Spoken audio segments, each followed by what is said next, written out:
LinkedIn News. From the news team at LinkedIn, I'm Jessi Hempel, and this is Hello Monday. So a bunch of years ago, I had a horrible time with a colleague. We're going to call him Sam because that is not his name. Sam was so hard to work with. He didn't return emails. He dropped the ball in commitments. He took credit for other people's work, which I just really think is the worst.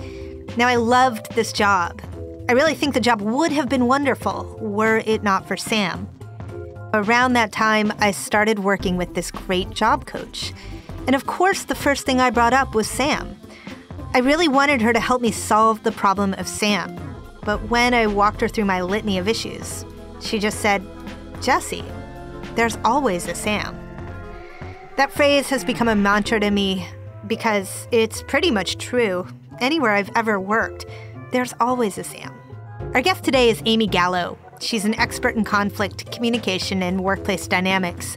She hosts Harvard Business Review's hit podcast, Women at Work. She's got a new book called Getting Along: How to Work with Anyone, Even Difficult People. And as soon as Amy entered the studio, well, I told her all about Sam. Here's Amy. Put very simply, we don't show up at work as our best selves all the time. And that goes for the Sams, that goes for us, the Jessis and the Amys, right? We show up with baggage, for lack of a better word, right? Esther Perel calls it an emotional resume. And that emotional resume doesn't always align with the other people's emotional resume. And sometimes there's someone like Sam who lots of people don't get along with. And you can probably point to a few personality traits or behaviors that Sam displayed that were problematic, not just for you, but for many people. But sometimes it's just really about the way we interact. Maybe they remind us of an overbearing father or a friend who we had a huge breakup with in college who we never forgave, or, there can be all of these triggers and moments in our interactions with people that just aren't comfortable and actually are downright uncomfortable and even stressful. So, yeah. If you walked into, I say this to my daughter who's a teenager, it's like, if you got along with every single person in your class, I would think there was something wrong with your class, right? Like there's just that diversity of how we approach relationships, how we think about the world, how we view the world, how we view politics, how we view relationships, how we view the work we do together. That's what makes work exciting and stressful. Relationships are so important to work. Mm-hmm. And I think in the past, the sort of dominant thinking around them might have been that they were static or accidental. You either lucked into good ones or you lucked into bad ones. That's right. Yep. And that way of approaching this is somewhat short-sighted. Mm-hmm. I think that the idea that you introduce is that relationships offer us all kinds of opportunities. Mm. And we have a lot of agency and a lot of leeway in managing them to the best outcome for what we're trying to accomplish. That's right. And I'm so glad you're saying that because that is such an essential part of the book is that don't believe that relationships happen to you. You are an active participant in them. Now, you can actively participate in really constructive ways, and that relationship still may not be great, but you're actively participating in it. The idea that we're subjected to these interactions or to these dynamics or to these coworkers it's disempowering, and it steals away our agency. And that's when you get into the real stress. It's funny, when you were telling me about your career coach or your job coach, I thought her response was going to be, well, just Sam's one person. Because I think that's the other piece of it, right? Is that we get so focused on that one person who's pushing our buttons, who we're having a really tough relationship with.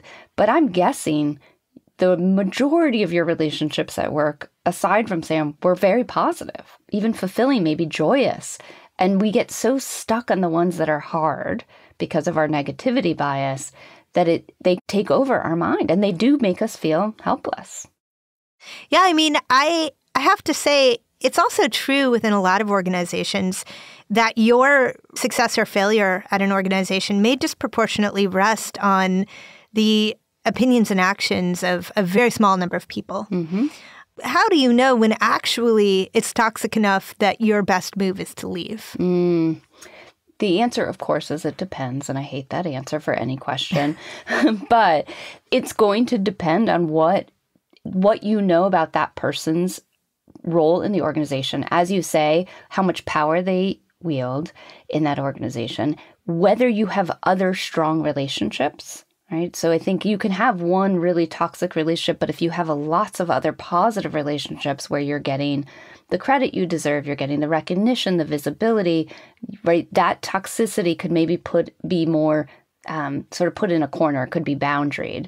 But if that person is powerful, if they have everyone's ear, if you don't feel like you can really put some boundaries around it without impairing your ability to do your job, then the question is, do I need to leave?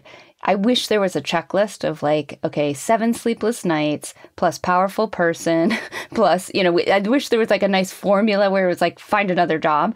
Honestly, Sometimes what I advise people to do, and this is mostly friends, is I say, well, just go through the exercise of trying to find another job and see how you feel. Whether that's just starting to brush up your resume or having a few informal coffees with people to ask about other opportunities out there. Because I think once you start looking, you will get a sense of like, oh my gosh, this feels like such a relief that I won't have to deal with my version of Sam ever again. Or, or it might feel like, oh, wait, no, I love this job. These are the things I love about it. It's just this one thorn in my side I have to figure out how to deal with. Yeah. You talked in the book about an early experience you had with a manager. You said it was early in your career. You had, I think, a small child at home. And the story did not go where I thought it was going. I actually thought, as I read the story, that you were going to talk about your decision to leave. But instead, you actually talked about how you made that work. And I wonder if you might explain that a little bit more. Like, why did you choose to stay? Yeah. I rehearsed my quitting conversation every month from the second month of that job until I left, which was about 18 months later. And ultimately, I realized that I did enjoy the work. This manager certainly had a lot of influence over my day-to-day, a lot of influence over my happiness. But I was able to put emotional boundaries around those interactions in a way that, in retrospect, I think I was learning a lot about not just how to deal with someone who was difficult for me, but also about, managing up and handling clients in a situation that I didn't feel was always healthy. Like, there's just so many lessons to be learned. I'd love to say I knew that I had that vision and that's why I stuck it out. But more than anything, it was that I was like, this is stressful. This isn't comfortable every day, but I'm learning. I like the work. I like the other people I interact with every day. And I wasn't really drawn to something else. I'll admit there was also part of it that I had a young kid at home. And I was like, there was an amount of flexibility to that job that was really helpful to me in that moment. And I thought, I don't know if I'm going to be able to find this somewhere else. It's funny that you use the word admit there, as if that's somehow going to take away from the credibility of your answer to the question of why would you work with this difficult person? Yeah. Because the thing is, our jobs and our lives always exist in full context, right? Yes. And maybe you opt in to working with that difficult person, even though you know that it's going to be difficult the entire time you work together. Because there are other things about that job that really work for you right then. And that's totally valid, right? Yes. No, and thank you for pointing that out, because it feels like an admission in part because I often advise people, don't get stuck. Don't feel like you're stuck just because you have the flexibility or just because, your salary is a certain amount. You can find that elsewhere. And truth be told, I probably could have found a job that afforded me the same flexibility. I just didn't want to, right? Like, it would take so much effort at the time. And I think what really allowed me to stick it out as long as I did was that I didn't feel stuck. By rehearsing that quitting conversation, I was then making a choice not to quit. And I think that was critical, because I think the minute we feel subjected to, stuck, you go down the rabbit hole of negativity. That's when you have the sleepless nights. It's like you just feel powerless, and that's a horrible feeling. Yeah. So your book is structured around 8 archetypes. Explain to me your thinking around the 8 archetypes. Yeah. I really wanted to get people the advice they needed for their specific situations. What I was hearing when I was doing talks and workshops based on my first book, which was about dealing with conflict, was that people, love frameworks. They loved tools that would allow them to resolve conflict at a high level. But ultimately, when those frameworks and tools weren't working was when they were dealing with a specific situation, with someone who was pushing certain buttons or behaving in certain ways. And I knew from my work as an HBR editor that there was research that lots of people had done about these specific behaviors and how to counter them or how to deal with them or how to react to them. And I wanted to get that specific advice to people. And I thought they're a delivery mechanism to help people feel seen. One, that they're struggling with someone who's got the same patterns of behavior, but then also that they're getting the advice they need tailored to their situation. Now, my hesitation about the archetypes is that I'm not a fan of, personality assessments or sort of putting people in certain categories that are then dismissive or that then lead to confirmation bias. Right. Also, when you make this point, the archetypes can overlap. Somebody can be multiple things at one time, which makes everything that much more complicated. That's right. Well, and they can be every single one of those archetypes. They could also be something not even covered in the book, right? And I do really try to make sure that anyone who's dealing with someone who maybe defies categorization also has tools and principles they can use to navigate the relationships. But also, we are those archetypes. One of the sort of secret messages in the book, and maybe it's not so secret, is we have all resorted to these behaviors at times for whatever reason, right? I've behaved passive-aggressively. I've certainly been the know-it-all at times. I've been the political operator who's really focused on my career and doesn't care if it affects other people's careers. And so my hope is not only that people get the advice they need, but that they also realize, you know what, we're not all our best selves. And we're all prone to behaving in these ways. And if we recognize it, we can actually change our own behavior so that someone else doesn't need this book to deal with us. We're going to take a quick break here. When we come back, more with Amy Gallo.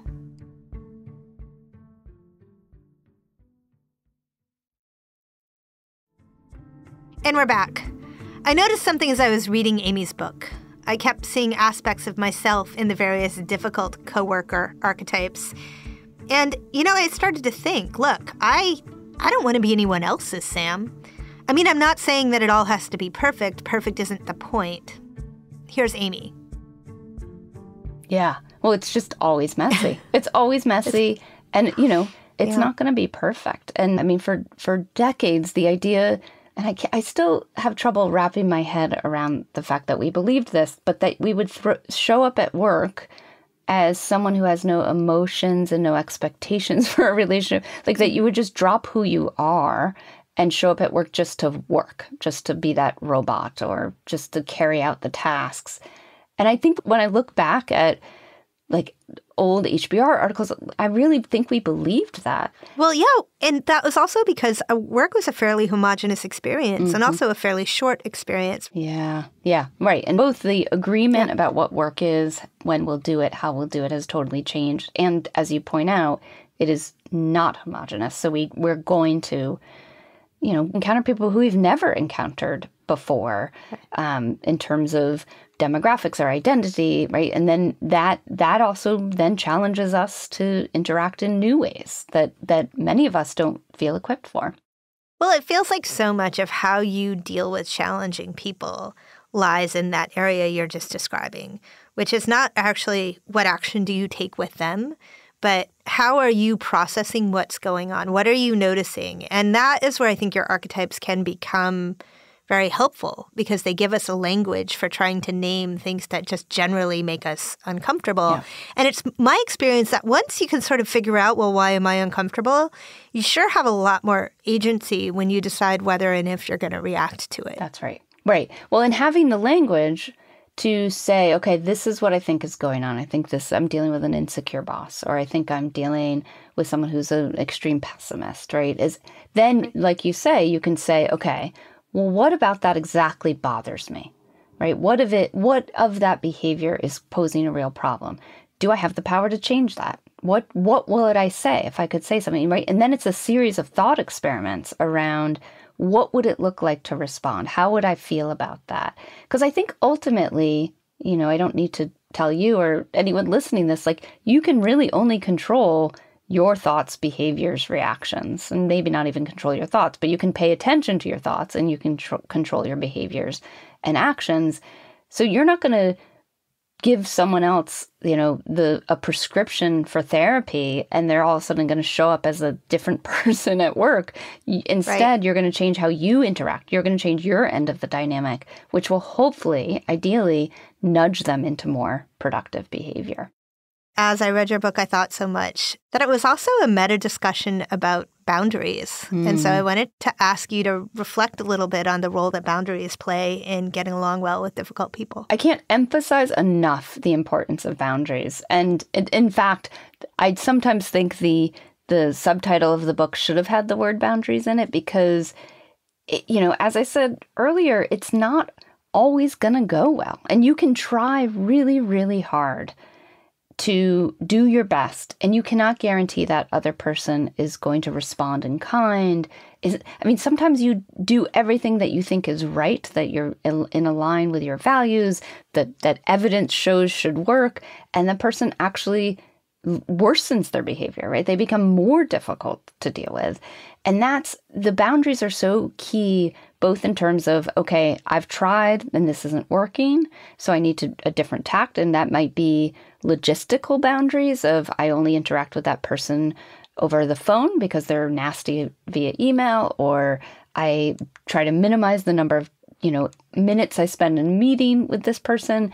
Or they might be emotional too, which is just, I'm not going to let this get to me, right? And I think the thing I fall prey to so often is that when I'm dealing with someone who pushes my buttons, I see it as a reflection of who I am and what I'm capable of, right? I ask myself, well, why can't I deal with this? Why can't I make this better? Or what about me has made this person behave this way? And the boundary there is like, wait, this person's behavior should not be a judgment on who I am and my capabilities, right? Let me look at the 99% of other relationships I have that are actually positive and helpful and joyous and give me energy. Those are the reflection of who I am. And so then it's an emotional boundary to say, okay, wait, like I can only take so much of this in. That's one of the things I do encourage throughout the book is just, you can only engage with unhealthy dynamics so much before you really start to experience the true and real and physical impact of that, of the costs of having to deal with that stress day in and day out. And so you've got to put up those boundaries or you're done. Well, so you mentioned choosing to interact with somebody in a different format. If you find that talking to them doesn't work, leave them messages. If you find that email doesn't work, I sense, but have no research to prove this point, that flattening our conversations with each other over the last couple of years through digital formats is not helping us get along better. Yeah. I'm curious what you think about that. Yeah. Absolutely. And I saw that. I wrote this book during the pandemic and was doing the interviews for it during the pandemic. And I really saw that if things were already strained, it was making them worse. Right. And I do, a lot of people told me about really strong relationships. And that happened to me, too, in the pandemic. Some of my coworkers became really close friends because we were having this shared experience. But I think it's a little bit like the lights got turned on in the room and we saw all the cracks and some of those cracks got worse. So I do think and there's real evidence that shows that when we interact with people via Slack or email, something where we're not seeing their faces, hearing the tone of their voice, we have a lot less empathy. And it's not firing those same neurons that that get fired when we actually look someone in the eye or share a laugh together in the same room.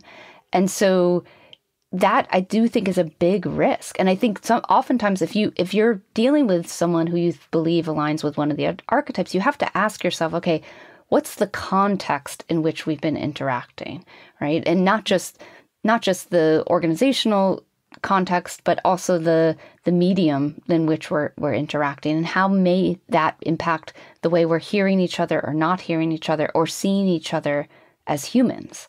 And that's the ultimately, I think one of the things, if there was another sort of big theme from the book that I really hope people take away, is we are humans interacting with other humans. And it's so easy to just decide, slap a label on someone, right? Like, they play the victim, I'm done with them.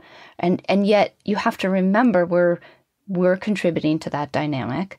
They are a human that has the whole set of things going on in their life that you don't see every day. And if you want to improve the way you interact, you have to decide to see them as a human. And you have to actually sometimes demand they see you in the same way. Well, and you talk about needing to resolve to be the person to take that first step, which is hard on one's ego. It really stuck with me because it's something my wife has embraced as a value that our family should hold. And I believe it in theory. I really, really, really do. But I spend most of my time saying, Francis, no, I refuse. I refuse. This feels hard for me. It's so hard for me to put my ego aside in any dynamic with another person, personal or professional, and say, I am going to take the first step toward you. Yeah. Do you have any tips and tricks for how to make that easier? Yeah, I think that's what it feels like, is sometimes we have to swallow our lumps or be the adult in the room. And I do think what can help is that, again, not deciding that this one interaction is who you are, right? Because it can be easy to say, oh my gosh, I'm someone who just rolls over. I act like a doormat, right? Look, I had to subjugate myself in order to get along with this passive-aggressive person. But the reality is that how you are as a person, the values you represent or hold dear, is the accumulation of all of your interactions. So, if in the majority of your relationships, you don't treat yourself like a doormat, treating yourself like a doormat for 5 minutes in order to open the conversation with someone with a know-it-all, for example, right, who you just want to try to at least form a minor connection with so that you can get to the bigger issues, it's not the end of the world, right? It doesn't have to be a pattern. That's one of the things I remind myself, is that my ego is intact, right? It gets fed from many other sources, not just this one relationship. So I can let my ego take a little bit of a hit. Or put it aside, just as long as it's temporary, as long as it's with the intention and goal of something bigger and that I care about, whether that's kindness or human connection or just getting this project done, whatever that goal is. I think it feels less a little like, oh, I'm this sort of person who does these things that aren't good, and more I'm strategic about the way I interact with people, because ultimately I want to connect. I don't want to blow the whole wad here because the people need to go out and get your book, but give us a tidbit, something to take home. Yeah. So there's the chapter's principles for getting along with anyone. And this is the chapter. It has 9 principles, the principles we need to return to over and over, not just when we're choosing how to interact with someone, whether they fit the archetypes or not, but when we're in it, because it's not just a one and done. I wish it was one difficult conversation and then the relationship was fixed, right? But it's an ongoing process. And this chapter has 2 of my favorite principles in it, one of which is to really think of this as an experiment. So saying, okay, I have a set of tactics I can use. I'm going to try one out. Let's see how it goes for 2 weeks. Maybe I even make notes. Maybe I open a Google Doc and say, oh, that worked, that didn't, right? But then just treat it as an experiment over and over of what can I learn about what works and what doesn't. What works for me? Like, did I feel like too much of a doormat in that interaction? Okay, I'm not going to do that anymore. Oh, did they actually become much more cooperative when I focused on the underlying message instead of the way they were delivering it? Yes. Okay, that worked. And then just continue to refine over and over. And I think ultimately by doing that, we also then develop the interpersonal resilience that when I am faced with someone who's challenging for me, it's not going to do me in. I have the confidence, I have the courage. I'm able to experiment, right? I'm able to try it out and see what happens. There's a bit of a gamification to it that really appeals to me. Rather than what's going on be about my relationship with Sam, it's about my relationship to improving, which is just a lot more interesting to me. I'm more curious about it. Because who wants to spend their time thinking about what's wrong with Sam and how to fix Sam? Right? Like, that's not fun. My husband's a therapist. I'm sure he would find that fun. But you're right. It's like, it's growth oriented too, right? How do I improve as a human who interacts with other flawed humans? And then you do something with Sam that works and you're like, oh, I can use this at home, right? Or like, oh, I can use this with my mom, right? And then you're sort of building your arsenal of tools that really work for you. So you have a second principle you're going to share with us before we let you go. Yeah, and this one I like because there's a lot of research around gossip. And I think this is one of the things that I find myself going to when I talk about sort of unproductive behaviors when you're dealing with someone who's pushing your buttons, which is that I want to gossip about them. I want to find someone who also deals with them. I want to believe they feel the exact same way. I just want to make sure that my ego stays intact and that person gets labeled exactly what they should be labeled. Now, there's research that shows that there are perfectly good reasons for doing that. We do get this sort of connection, bonding that happens from gossip. Of course, when someone sees the world the same way we do, we feel aligned with them. We feel, fulfilled. But really gossiping about that other person starts to lead to that confirmation bias. And then instead of seeing you as Jessi, I see you as Jessi, the passive-aggressive person. So everything you do is now seen as passive-aggressive. And if that person picks up on the fact that you're gossiping about them, then you're really going to worsen the relationship rather than improve it. So the advice is to avoid gossip mostly. And I say mostly because I think there are benefits to it. And I think you just have to find the right person to do it with. Someone you really trust, someone who's going to poke holes in your theories and not just say, oh my God, you're right. Oh, they're horrible. Oh, I'm so sorry you have to deal with that. But will say, okay, I hear you. But why do you think they're doing that? Like, what could be a rational reason for their behavior? Well, what if you tried this, right? We all need... Those aren't the people I want to gossip with, Amy. I know. And it becomes not gossiping, right? Then it becomes... Productive, exactly. But that's what we should be doing. That's really what we should be doing. We can gossip about them outside of work. We just can't let it cement our view of them. Like, we still have to have that growth mindset of they can change, I can change, the dynamic can change. As I listen to you, I think... like, maybe the important thing here is to bring my attention to what's happening when that happens, right? Gossip is actually pretty pernicious. Yes. For all the reasons that we emotionally need it. And so if you can't quit it tomorrow, be gentle with yourself and at least put your attention on what you're actually doing. Yeah. I would also suggest you ask yourself after you gossip, like, do I actually feel better? Like, because in that moment you do, but then, like, has anything really changed? Like, just having an awareness of, like, what role did it serve? Did it actually serve that? And would I choose to do something different next time? Thank you, Amy. It was wonderful to spend time with you. Thank you so much, Jessi. I'm glad to be on the show. That was Amy Gallo. Getting Along is available wherever books are sold, and you can hear Amy anytime on Harvard Business Review's Women at Work podcast, wherever you listen. Okay, so for office hours this week, let's talk about our Sams. How do you handle difficult coworkers? And what do you do to avoid becoming one? Can you even tell if you are one? We'll meet Wednesday afternoon at 3 p.m. Eastern on the LinkedIn news page, or you can email us for a link at hellomonday@linkedin.com. If you like this show, please follow it and review it wherever you get your podcast. Share it with a friend. Thank you so much. Hello Monday is a production of LinkedIn News. Sarah Storm produces our show with mixing by Joe DeGiorgi. Courtney Coop is head of original programming. Dave Pond is head of news production. Michaela Greer and Victoria Taylor are delightful to work with, always. Our theme music was composed just for us by the mysterious Breakmaster Cylinder. Dan Roth is the editor-in-chief of LinkedIn. And this week's episode, it's dedicated to Sam. I'm Jessi Hempel. We'll be back next Monday. Thanks for listening.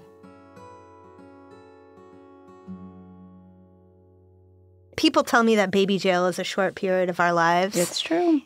I will believe that in the future when I tell other people that, but right now it's just interminable. Yeah. So. Well, as the parent of a 15-year-old, I will tell you, there will come a time when you need to wake them up, which I have to say was like that. The idea that I would somehow need to actually encourage her to be awake as opposed to constantly getting her to try to sleep.